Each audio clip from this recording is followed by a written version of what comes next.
Let's talk about the dollar strength story first of all. Are we going to see that continue into 2017?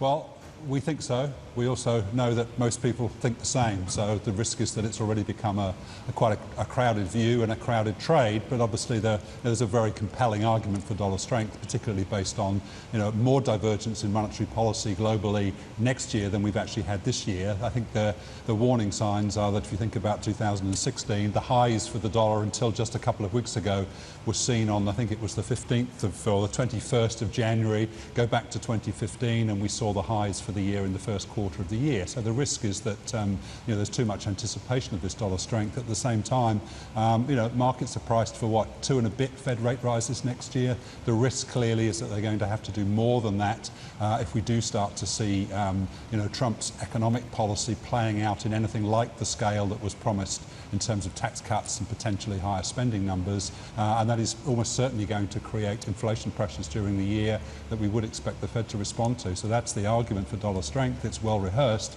but I also think it is pretty compelling. But I think it means that if Treasury yields go to 2 3/4%, less than 3% for 10s, that's more consistent with a sort of a 5% dollar appreciation than maybe the 10% or so that some people are obviously talking about.